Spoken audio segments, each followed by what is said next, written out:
nous, on a cet objectif-là de véritablement faire de l'information. Et oui, c'est la première fois, on considère que c'est historique.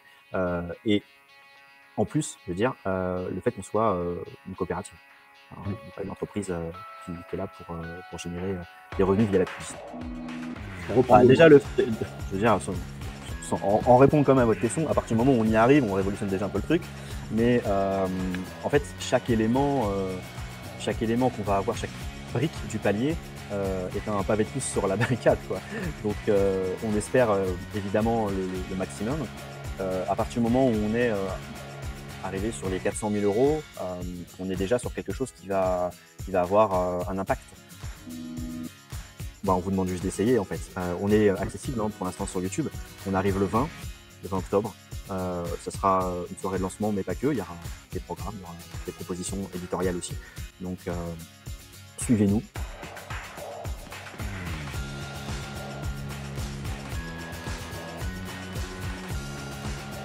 Thibaut Sens, bonjour. Bonjour. Merci d'avoir accepté de répondre à notre invitation. On va ensemble parler d'information et plus particulièrement en fait du média, donc la chaîne YouTube d'information. Le média qui est presque à 1 million d'abonnés aujourd'hui sur YouTube, qui compte une quinzaine de salariés, environ une vingtaine d'intermittents et de pigistes qui travaillent pour vous, et qui fonctionne avec un budget d'à peu près 100 000 € chaque mois. Vous êtes vous-même salarié du média, qui je rappelle est une coopérative. Pour commencer, donc l'information d'aujourd'hui, c'est que le média va bientôt arriver à la télévision, à partir du 20 octobre, c'est bien ça? C'est bien ça. Donc vous serez accessible via les box internet, pas encore sur la TNT? Non, pas encore. Potentiellement, ça représente à peu près combien de spectateurs pour vous, ce changement? C'est-à-dire la projection sur le nombre de personnes qui vont nous suivre sur les box. Et c'est la grande inconnue. C'est justement l'intérêt, c'est que par rapport en fait, tout va dépendre du nombre d'opérateurs, tout simplement, qui vont nous permettre d'accéder à leur plateforme. Puisque, à la différence de la TNT, où l'ensemble des personnes qui ont une télé avec un décodeur TNT peuvent avoir accès, là, nous, donc on sera sur le canal non hertzien, il faudra posséder une box appartenant à un opérateur et avoir accès au bouquet de base de chaque opérateur. Donc là, pour le coup, nous, on est en discussion, parce qu'on a eu notre conventionnement par l'autorité de régulation des communications, mais c'est la première étape fondamentale, mais c'est pas l'aboutissement. Après, on doit négocier avec chacun des opérateurs, donc Free, Bouygues, SFR et autres. Il m'en manque un, SFR, Bouygues, ils en sont 4. Et Orange, merci. Donc en importance, on a Orange, Free, et ensuite je crois que c'est SFR et Bouygues, en termes de nombre d'abonnés, puisqu'en fait, nous, notre panel de spectateurs va dépendre de ces opérateurs-là. Nous, pour l'instant, on a un retour positif de la part de Free. Donc c'est pour ça qu'on peut annoncer que le 20 octobre, on sera diffusé à la télé sur Free. On est sur le canal 350. Voilà, donc ça c'est le côté sûr pour l'instant des informations qu'on a. Le reste, on est encore en négociation parce que tous les opérateurs sont pas forcément rassurés de voir débarquer une chaîne indé avec un fonctionnement coopératif, un modèle économique qui leur est un peu étrange par rapport à leurs acteurs habituels. Oui, on va en parler justement. Alors, mais avant d'aborder ce sujet justement de la question économique, par exemple, dans vos émissions, vous parlez de société, d'écologie, de politique. Vous essayez de donner une analyse, y compris dans des situations qui paraissent, on va dire, sans nécessairement avoir besoin d'analyse, comme par exemple le séisme au Maroc. Quelle est votre audience et est-ce que vous arrivez à toucher, on va dire, le grand public à travers vos émissions? Le fonctionnement des réseaux, parce que nous, on est un média, on est une web télé au départ. Donc, la volonté qu'on a, c'est de toucher le plus largement possible les personnes via des thèmes qu'on espère assez divers. Effectivement, on fait des émissions d'histoire, des émissions d'actu, des émissions d'entretien, des émissions parfois avec des formats longs. Format long, c'est 1 heure sur cette plateforme-là. Le but, c'est vraiment de toucher des formats très courts aussi, ce qu'on appelle les instantanés, qui sont des retours, par exemple, d'opérations de manifestations, d'événements qui se passent. On envoie un journaliste sur un événement. Typiquement, hier, on était en suivi de ce qui se passait avec Disclose et les journalistes emprisonnés. Voilà. Aujourd'hui, il y a un autre journaliste qui est parti sur le terrain et de ça, en fait, on en tire des contenus qui sont à durée variable. Ça dépend de quelle plateforme. On met pas tout ce qu'on produit n'est pas uniquement mis sur YouTube. Donc vous parliez des millions d'abonnés sur YouTube, mais on est aussi sur Instagram, sur TikTok, sur Twitter, sur Dailymotion, et voilà. Et on a une chaîne 24/7 sur YouTube, c'est-à-dire un flux continu qui existe depuis 1 an, qui nous a permis en réalité d'expérimenter ce que ça allait être que le média à la télé. d'avoir une diffusion continue de programmes. C'est ce que le grand public, alors pour moi, le grand public, c'est des gens, on va dire, qui font partie un peu des classes populaires, des ouvriers, des employés. Voilà. Est-ce que ces gens-là vous regardent, selon vos statistiques quel est l'âge moyen de vos spectateurs, ces choses comme ça? Alors, l'âge moyen, moi, je peux vous donner uniquement les données qu'on a par rapport aux gens qui ont un compte YouTube, parce que c'est les informations qu'on obtient comme ça.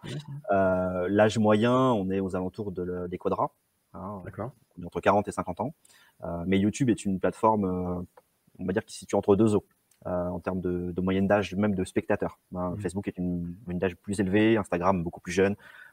Et en termes même de zone géographique, on touche pas les mêmes personnes. Les réseaux sociaux sont implantés dans des zones parfois. Facebook est beaucoup plus regardé dans la ruralité que YouTube et inversement. Et après, par rapport aux catégories socio-professionnelles, on n'a pas vraiment de retour, si ce n'est moi en tant que salarié, parce que je contacte régulièrement les gens par téléphone pour le support. On a des classes moyennes. Après, on a on se base aussi, moi je l'analyse comme ça, on a un abonnement moyen aux médias, donc c'est les abonnements de soutien à l'entreprise, à la coopérative, qui sont aux alentours de 8 €. Donc c'est une moyenne relativement basse. Et le retour que j'ai moi sur le support pour les gens qui résilient ou qui ne peuvent plus, qui ne veulent plus, la majorité sont des gens qui ne peuvent plus financièrement parler. Et du coup, moi je catégorise ces gens-là comme étant plutôt dans les classes populaires, voire ça donne une idée des revenus qu'ils ont, effectivement. Classes en difficulté. Si on peut plus donner 5 € par mois, potentiellement, c'est qu'il y a des soucis financiers autres que. En fait, ça m'amène à la question suivante, c'est-à-dire que là, vous allez passer à la télévision, donc cette transition que vous faites vers la télévision, j'imagine qu'il y a une vision derrière ça. Est-ce que le but, c'est d'élargir l'audience? Pourquoi est-ce que vous avez décidé de passer à la télé? Ah oui, je pense que c'est l'objectif principal de tout le monde, c'est de sortir du fonctionnement en boucle et que sont les réseaux sociaux. C'est-à-dire qu'on est enfermé et on le sait, tous les acteurs des réseaux sociaux et des youtubeurs le savent. Il y a un système qui favorise un certain entre-soi en fait sur les réseaux. La plupart des personnes qui nous regardent sur l'antenne du média ne sont pas nécessairement des gens abonnés à la chaîne du média, mais des gens qui reçoivent des suggestions de nos vidéos et qui viennent voir et qui regardent et tout ça. Le problème de ces suggestions, c'est qu'en fait, on n'a absolument aucun outil, on n'a pas la main sur ces suggestions. Et du coup, on en est parfois très content et parfois catastrophé parce qu'en fait, ça nous propose à des gens qui ne sont pas des gens qui vont être d'accord. Ou alors, ça peut être intéressant d'avoir des gens qui ne sont pas d'accord avec nous, mais parfois, ça peut entraîner des messages assez compliqués à gérer en termes de support. Mais on a oui, bien entendu, l'arrivée sur la télé, le but, c'est de pouvoir être accessible à des gens qui soit n'ont pas l'habitude d'aller sur les réseaux sociaux pour s'informer, et il y en a en fait beaucoup, même si on n'arrête pas d'entendre que les gens s'informent uniquement sur les réseaux sociaux. C'est pas totalement vrai. Ils s'informent à la fois sur les réseaux sociaux, mais il y a 36 millions, je crois, je ne vais pas dire de bêtises, de foyers qui accèdent à leur télé une fois dans la journée. Et la télé, on l'a pas que chez soi. Hein, on l'a aussi dans les salles d'attente, dans le café, où on mange, dans la salle de repos, voilà, dans la salle d'attente de l'hôpital. Donc, l'accès à cette information-là, à ces flux d'informations-là, sont effectivement. Le but, c'est effectivement d'avoir la possibilité, de donner la possibilité à des gens qui sont pas le nez collé sur leur téléphone, comme on en a aussi, d'accéder à notre information et à notre version de l'information. Et concrètement, alors, ça donne quoi? Déjà, en termes d'objectifs, est-ce que vous avez des objectifs chiffrés ou est-ce que pour l'instant vous êtes encore sur le démarrage?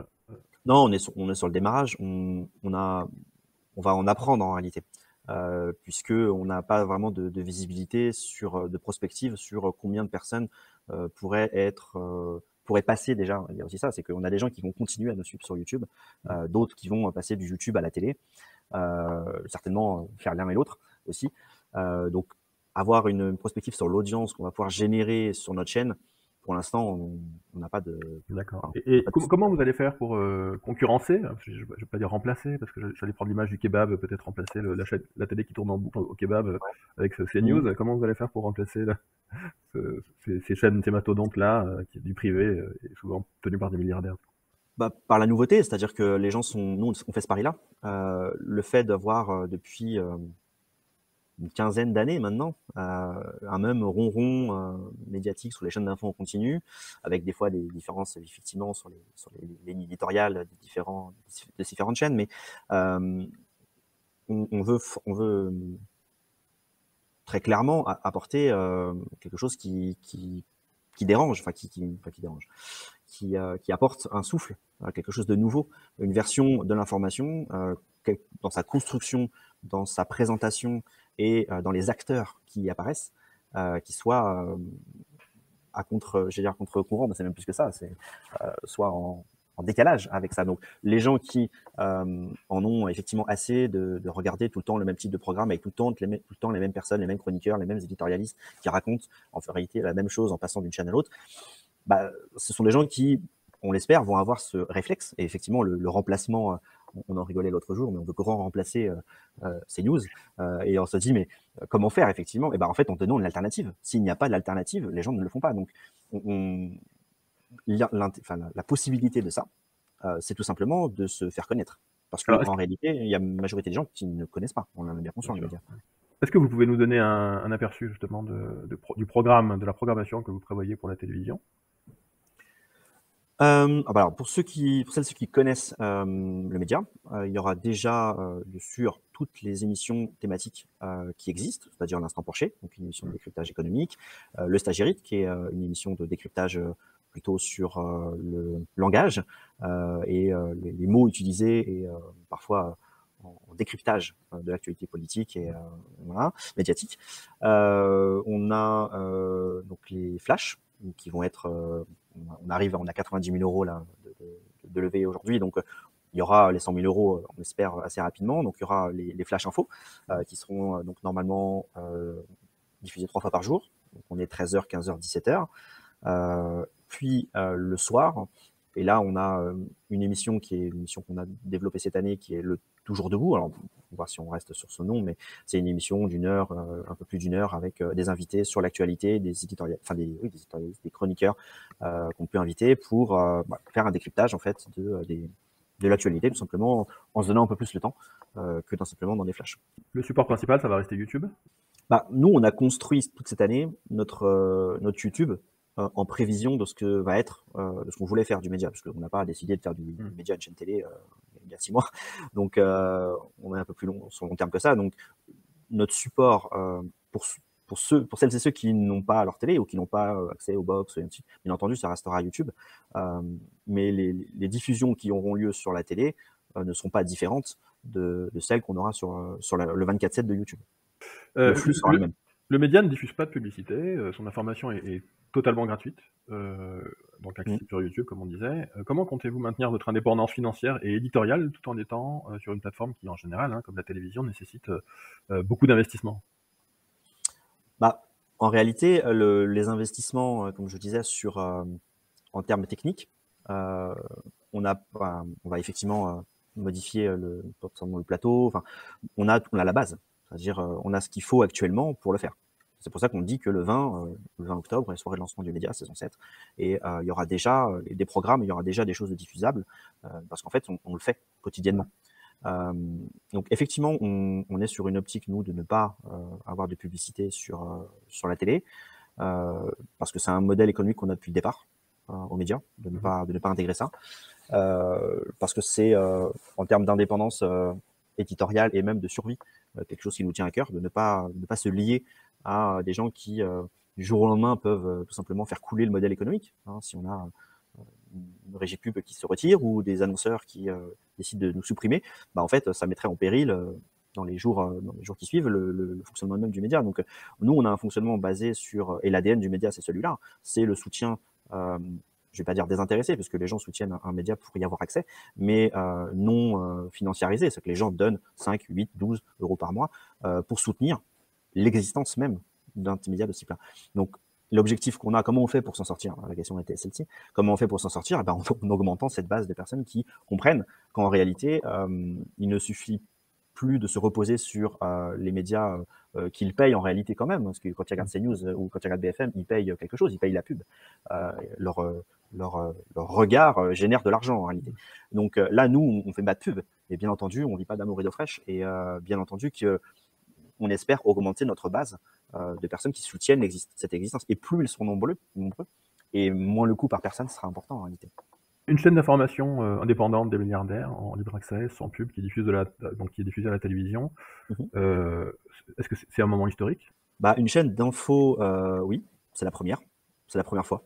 des chaînes indépendantes qui ont existé. Si je dis pas de bêtises, Arrêt sur Image possède ou a possédé, je ne sais plus, un canal de diffusion, mais c'est pas une chaîne d'info. Donc sans être négatif sur ce qu'ils diffusent, hein, c'est pas du tout l'objectif. Ils n'ont pas cet objectif-là. Nous, on a cet objectif-là de véritablement faire de l'information. Et oui, c'est la première fois. On considère que c'est historique. Et en plus, je veux dire, le fait qu'on soit une coopérative.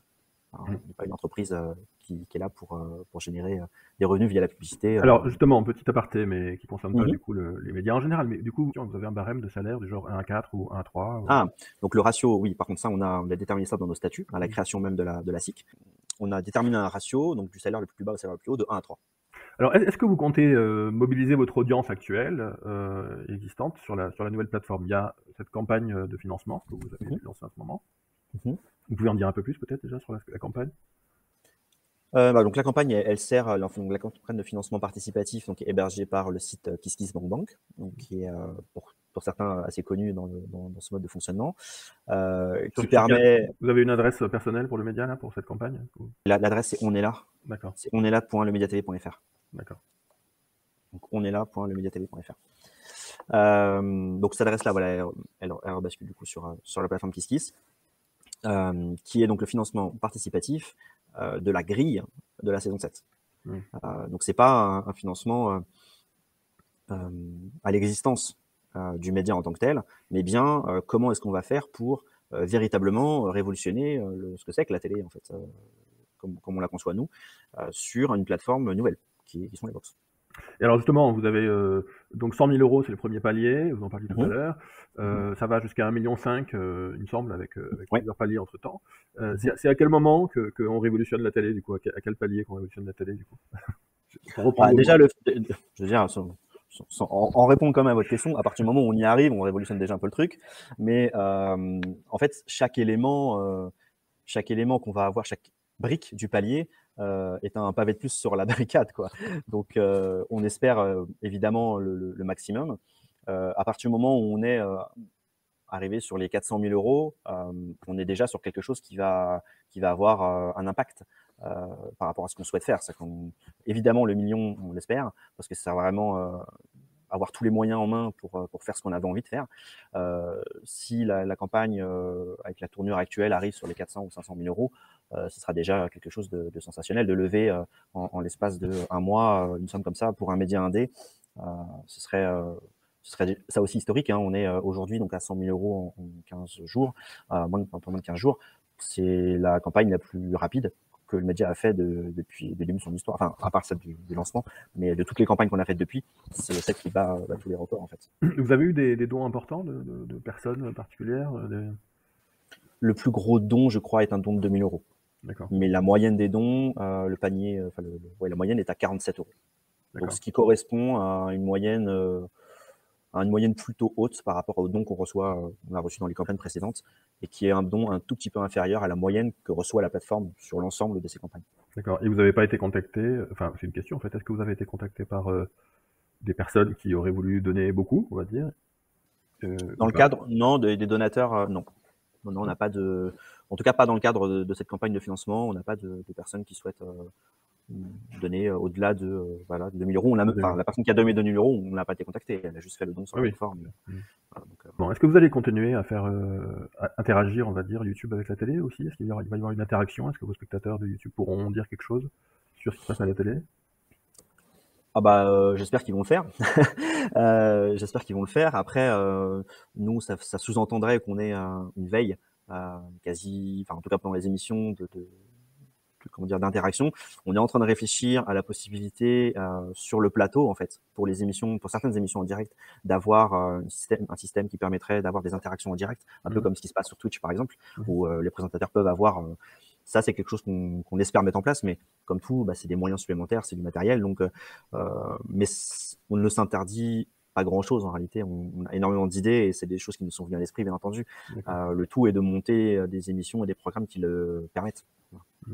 Quelles difficultés vous avez rencontrées pour arriver jusque-là? Parce que j'imagine que ça n'a pas été de tout repos, il y a eu des problèmes administratifs, j'ai un petit peu entendu l'histoire qu'au départ ils vous ont refusé, ils voulaient avoir la preuve que vous aviez suffisamment d'audience, alors racontez-nous un peu tout ça. Refuser, non. si vous parlez de l'Arcom, Oui, c'était pas un refus. C'est-à-dire qu'on a une procédure, la procédure normalement de demande de canaux non hertziens, c'est quelque chose qui prend entre 2 et 3 mois. Voilà. Nous, ça a mis presque 6 mois. mmh, Donc, il n'y a pas eu de refus de leur part déjà du dossier.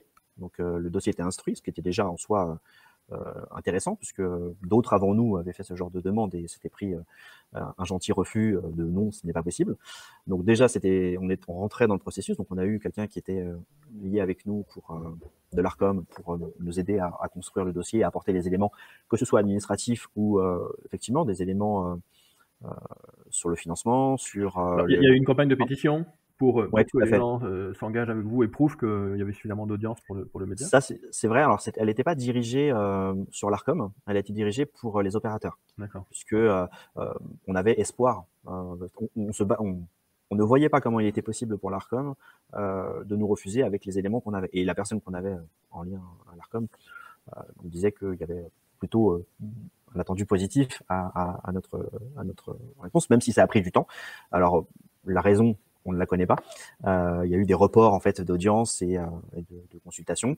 Euh, la nouveauté, en fait, c'est qu'on a eu un oui, mais avec un mais à l'intérieur, puisqu'il y a eu une révolution aussi, entre guillemets, là, dans le conventionnement, c'est qu'on est la première chaîne non hertzienne à qui on a imposé d'avoir un comité d'éthique qui peut être mobilisé soit par l'Arcom, soit par tout un chacun, en fait, concernant la pluralité des opinions qui seront dispensées sur la chaîne. Ils ont eu Et peur ça, de c'est quoi? quelque chose, je ne sais pas de quoi ils ont peur. Et ça, c'est quelque chose qui est réservé normalement aux chaînes hertziennes. C'est-à-dire que les BFM, CNews, quoi, ont un comité d'éthique. Donc, c'est intéressant de le savoir, je ne le savais pas personnellement. D'accord. Mais je ne sais pas s'ils ont peur ou si c'est une technique de leur côté pour préparer la suite, parce qu'ils se doutent peut-être qu'on ne va pas être les seuls à faire ce genre de demande, et donc ils veulent cadrer les choses.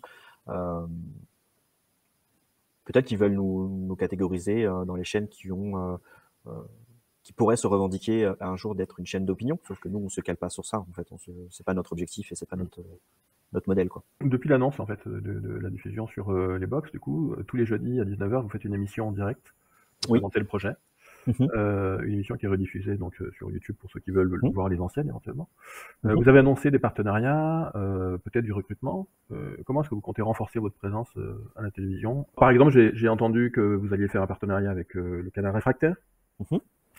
Euh, voilà. Est-ce qu'il y a d'autres personnes que lui, d'autres partenariats qui sont en cours et qui Oui, vont pour se le lancer? coup, hier soir, on a annoncé un partenariat avec Camille, qui était journaliste animateur de Tomates Salade Oignon, qui était une chaîne, enfin qui était une émission, si je ne me trompe pas, hebdomadaire, sur sa chaîne, ce qui est un talk show, hein, de débats à brûle pour point et débats passionnés avec des oppositions assez marquées. Enfin, c'était le but, hein, de faire discuter des gens pas d'accord entre eux. Donc ça, oui, on l'a acté.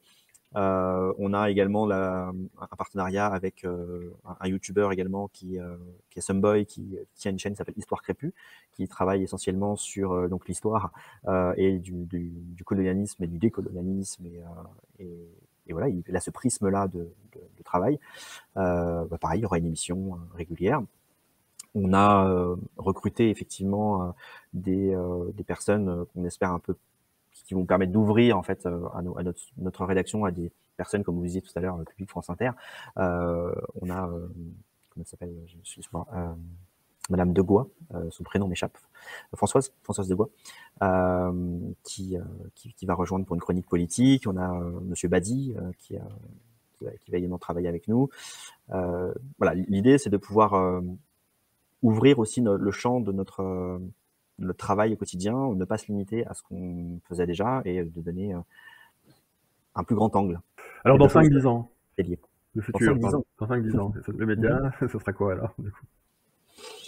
Et ben, on espère qu'on aura développé des programmes autres. On a des propositions et une chose que j'ai pas évoquée, mais on espère faire revivre le documentaire.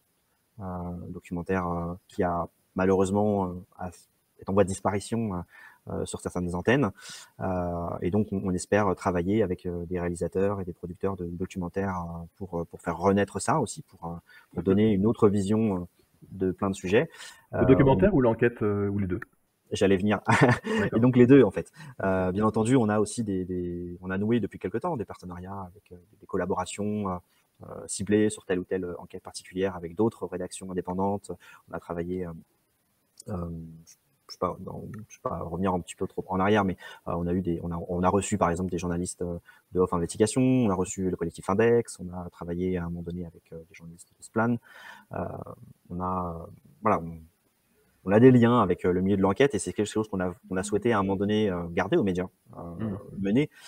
C'est peut-être ce qui coûte le plus cher en réalité. Et donc on a passé un peu la main entre guillemets à d'autres qui étaient spécialisés sur le sujet, parce que tous ces médias dont je parle là, c'est des médias spécialisés sur l'enquête. Nous, c'est vrai qu'on a une rédaction qui est plus ouverte, enfin qui peut faire de l'enquête. On l'a fait via soit des journalistes pigistes qu'on connaît comme Gauthier. Son prénom m'échappe, excusez-moi, qui travaillait aussi à Off Investigation. Mais voilà, on essaye, si on a des recrutements à faire en termes de journalisme, ce sera potentiellement un jour, effectivement, pour remonter une cellule d'enquête digne de ce nom, qui permette de faire des enquêtes à notre main, quoi, directement. Très bien, très bien. Bah, écoutez, merci beaucoup Thibaut Sens de t'avoir répondu. Est-ce que vous voulez rajouter un petit mot? Bah là, tout de suite, notre préoccupation quotidienne actuellement, c'est de faire connaître en réalité le projet du média à celles et ceux qui ne le connaissent pas, qu'ils se forgent leur avis. Pour celles et ceux qui le soutiennent, bah, on ne peut juste que leur demander, si ce n'est pas fait, de participer, mais au moins de le partager, parce qu'on a tous dans nos contacts et dans notre entourage des personnes qui pourraient être intéressées, même sans véritablement le savoir. On connaît tous des gens qui ont assez de regarder telle ou telle chaîne d'infos et qui se désespèrent peut-être de ne pas avoir une autre. On vous demande juste d'essayer, en fait. On est accessible pour l'instant sur YouTube. On arrive le 20 octobre. Ça sera une soirée de lancement, mais pas que. Il y aura des programmes, il y aura des propositions éditoriales aussi. Donc, suivez-nous et regardez. Et puis, si ça vous intéresse d'ores et déjà, vous pouvez effectivement le faire sur le lien de la campagne KissKiss. On est là, lemediatv.fr. Très bien, bah merci encore. Je rappelle aux spectateurs qu'il ne faut pas hésiter à s'abonner, pour soutenir notre média et le vôtre, du coup. Bien entendu. Mettre un pouce, mettre la cloche, tout ça. Merci et à bientôt. À bientôt, au revoir.